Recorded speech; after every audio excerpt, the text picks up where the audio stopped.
Imagine finding out your arch-nemesis is your own brother. Stewie Griffin always knew he was destined for greatness, but what he didn't know was that Bertram, his forgotten half-brother, was plotting his downfall from the shadows. The rivalry wasn't just personal, it was cosmic. And when Bertram revealed his master plan to erase Stewie from existence, the stakes were clear. Only one Griffin brother could survive. What began as sibling rivalry would end as a battle for supremacy over time itself. It all started one quiet afternoon in Stewie's laboratory. He was meticulously crafting his latest invention, a device capable of bending reality to his will. Suddenly, the screen on his supercomputer flickered. Lines of code corrupted and his system spiraled out of control. Stewie furiously worked to regain access, only to find a single message flashing in blood-red letters. "Hello, brother. Miss me?" Stewie froze. His mind raced back to their last encounter years ago when he thought he had destroyed Bertram for good. Yet here he was, back from oblivion, taunting him. Moments later, a hologram of Bertram materialized in the lab, smirking like a devil fresh from hell. "Still playing with your toys, Stewie?" Bertram sneered.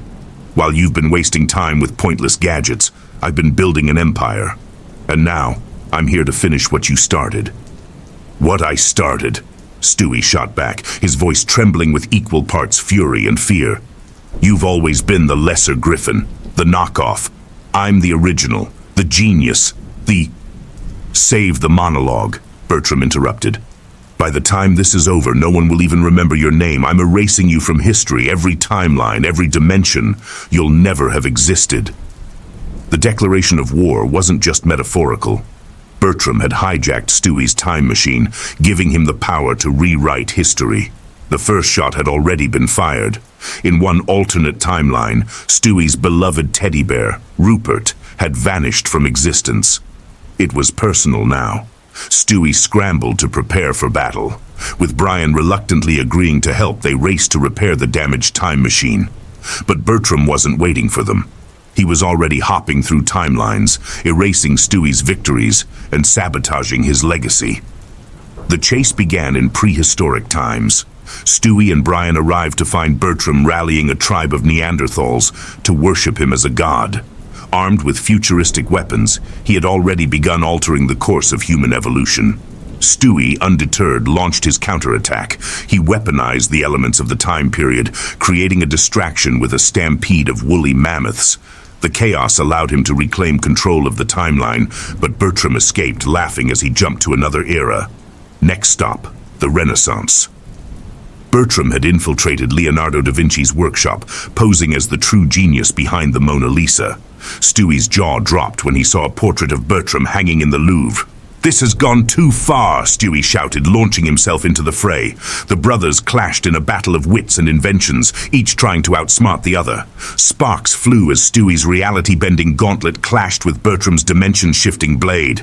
"You're clever, brother," Bertram admitted as he retreated once more.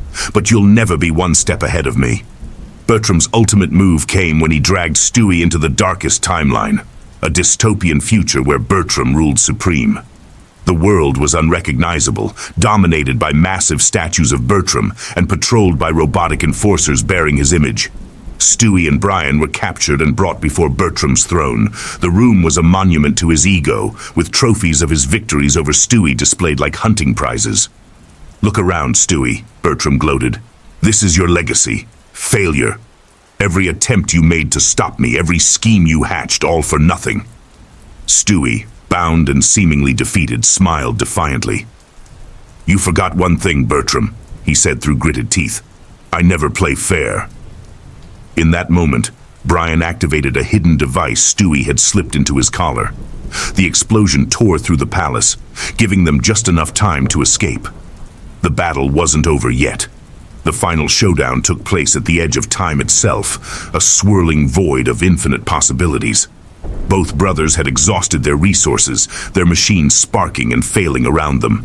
It came down to raw determination and sheer willpower.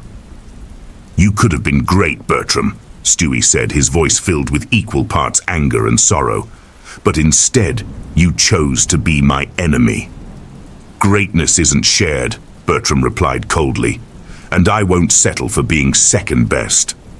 Their fight was brutal, with punches landing like thunderclaps and their words cutting even deeper.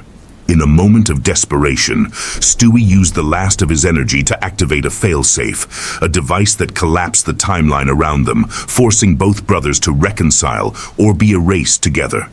As the timeline stabilized, Bertram lay defeated, his empire crumbling. Stewie, battered but victorious, extended a hand. "You don't have to be my enemy," he said quietly. "We're brothers, Bertram. We can build something better, together." For a moment, Bertram hesitated, his face a mix of anger and regret. But just as he reached out, he vanished, erased by the very device he had created. Stewie stood alone, victorious but somber.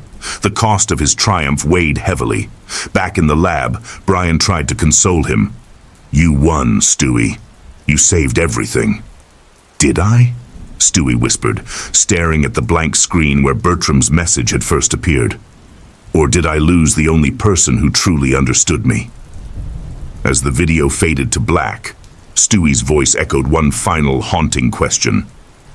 In the end, what's victory worth without someone to share it with?